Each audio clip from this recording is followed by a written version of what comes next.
Shalom sobat kasih yang diberkati Tuhan. Kita lanjutkan seri pembahasan kita tentang kisah hidup dari Abraham, bapa orang percaya. Jika di renungan kita yang pertama, kita membahas bagaimana Abraham meresponi panggilan Allah. Renungan kali ini akan membahas bagaimana Abraham mempunyai iman yang taat dengan panggilannya.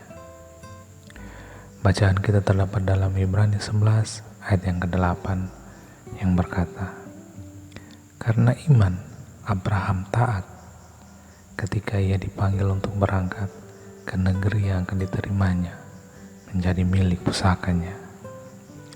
Lalu ia berangkat dengan tidak mengetahui tempat yang ia tuju."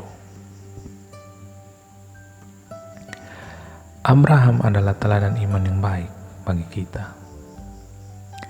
Bagaimana iman kepada Allah membuat ia sanggup meninggalkan situasi yang sudah ia kenal, mengikuti Tuhan untuk masuk ke dalam situasi yang baru dan tidak dikenalnya, meninggalkan segala kenyamanan hidup untuk sesuatu yang masih samar-samar kelihatannya. Perlu hati yang kuat untuk melakukannya. Ketika pertama kali menerima janji Tuhan, iman Abraham masih kuat.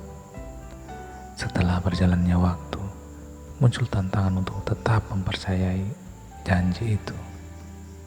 Tetapi iman Abraham tidak goyah.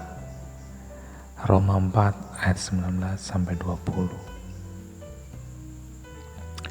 Saat pertama kali Abraham menerima panggilan Allah, ia berumur 75 tahun.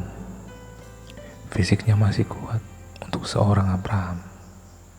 Tetapi seiring berjalannya waktu, usia Abraham tidak muda lagi.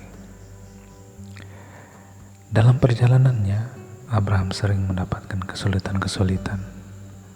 Contohnya, saat ia ada di tanah Negeb. Daerah itu sedang dilanda bencana kelaparan. Kejadian 12 ayat 10. Begitu pula ketika ia masuk ke negeri Mesir. Abraham khawatir bahwa karena kecantikan istrinya, Sarah, ia akan dibunuh oleh Firaun. Kejadian 12 ayat yang ke-12. Dan masih banyak lagi kesulitan-kesulitan yang dialami Abraham.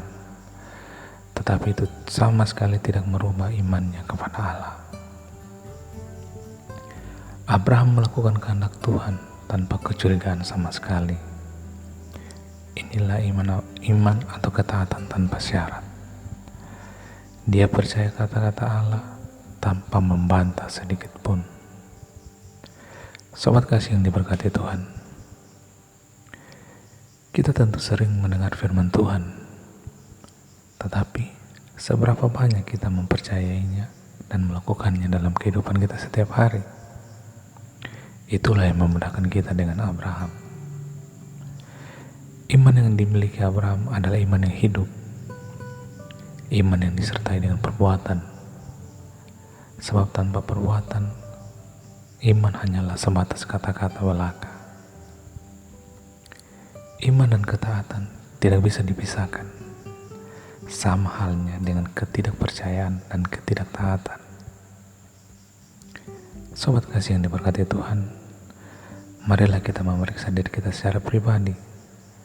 Apakah kita mengambil tindakan taat setelah firman Tuhan diberitakan, atau kita sengaja mengeraskan hati kita untuk membangkang terhadap firman Tuhan? Semoga renungan ini bisa menjadi berkat. Tuhan memberkati. Mari kita berdoa. Bapa kami yang ada di sorga, kami mengucap syukur atas segala berkat-Mu bagi kami. Terima kasih Tuhan, Engkau masih mengizinkan kami mendengarkan renungan ini. Bantu kami Tuhan untuk dapat memahami firman-Mu ini, dan tolong kami agar kami dapat menjadi pelaku-pelaku firman. Di dalam nama Tuhan Yesus. Amin.